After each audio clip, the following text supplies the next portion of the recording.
Bonjour, chère audience. Est-ce que vous connaissez l'effet Coanda? Non? Et si je vous montrais cette image? Familière? C'est l'un des phénomènes qui existent grâce à la dynamique des fluides. Quand vous entendez dynamique des fluides, est-ce que vous pensez à un truc extrêmement compliqué qu'on parlerait qu'à l'université? Si c'est le cas, vous allez être surpris. On va vous montrer les équations importantes de ce sujet, ainsi que parler de la dynamique des fluides numériques, leur utilité et comment utiliser les bases de ces programmes. Premièrement, les équations utilisées dans l'étude de la dynamique des fluides sont nombreuses et complexes, mais deux ressortent du lot: l'équation de continuité et l'équation de Bernoulli. L'équation de continuité explique la conservation de la masse des fluides, donc autant les liquides que les gaz.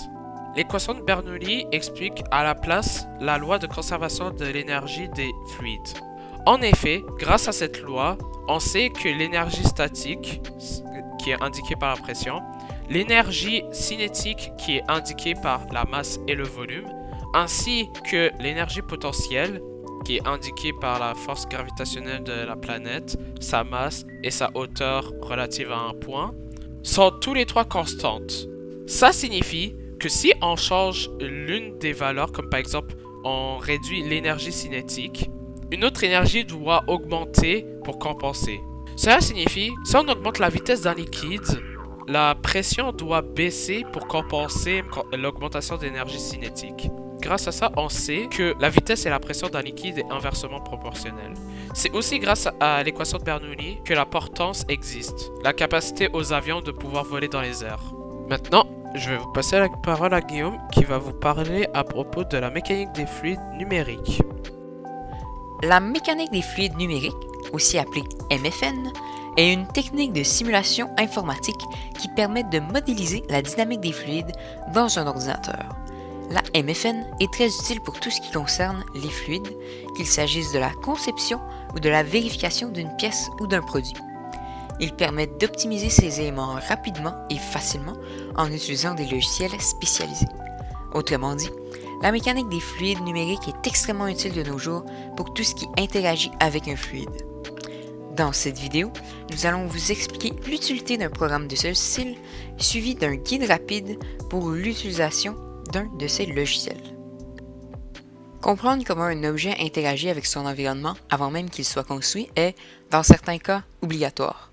Comme vous pouvez le comprendre, souvent pour des raisons de sécurité, on va vouloir par exemple tester comment un nouvel avion réagit en vol sans l'envoyer dans les airs, mais plutôt en le simulant dans un ordinateur. Plusieurs avantages peuvent être trouvés dans l'utilisation de la MFN.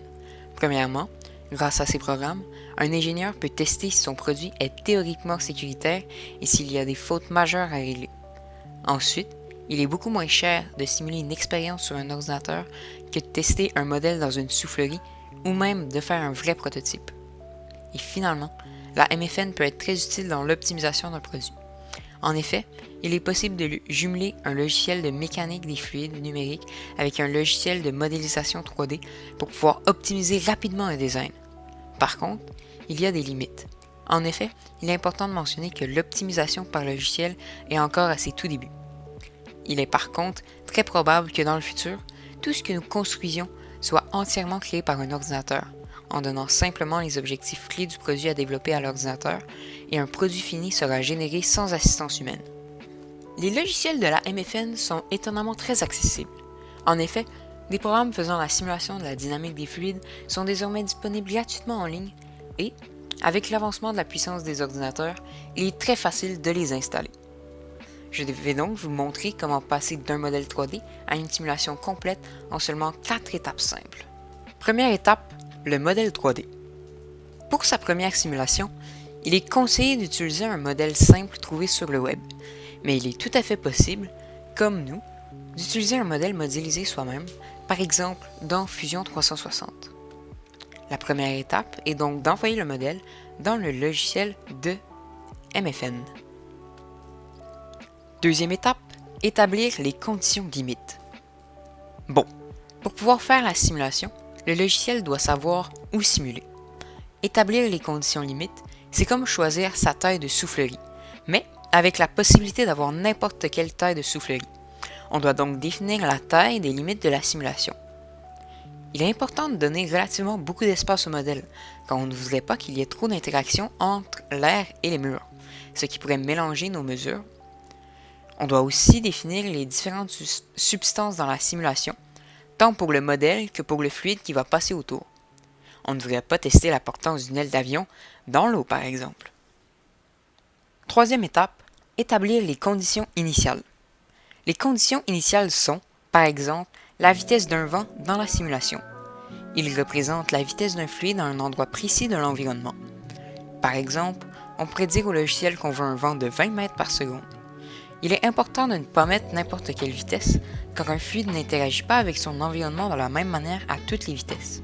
Il est donc primordial d'avoir la juste vitesse pour votre simulation. Étape finale, la simulation. Il ne vous reste donc plus qu'à partir votre première simulation. Il est cependant important de mentionner que la simulation pourrait prendre quelques minutes selon la puissance de votre ordinateur. Après la fin de la simulation, il est possible d'illustrer de plusieurs manières les résultats de votre simulation. Par exemple, sur cette image, les points représentent des particules d'air qui interagissent avec le modèle. Il est important de noter que plusieurs autres techniques d'illustration sont disponibles et je vous encourage à aller les découvrir par vous-même. Pour conclure, la dynamique des fluides est une branche des sciences qui, selon nous, mérite d'être plus connue. C'est beaucoup plus intéressant quand on y jette un coup d'œil et qu'on apprend comment le monde autour de nous fonctionne. Et avec cet apprentissage, vous comprendrez son utilité dans la conception et surtout l'optimisation de grands projets tels que les avions, les véhicules, les barrages hydroélectriques, les ponts et bien d'autres. Et finalement, pensez-vous que la dynamique des fluides va un jour pouvoir prévoir les catastrophes naturelles comme les tornades ou les ouragans des mois, voire des années à l'avance?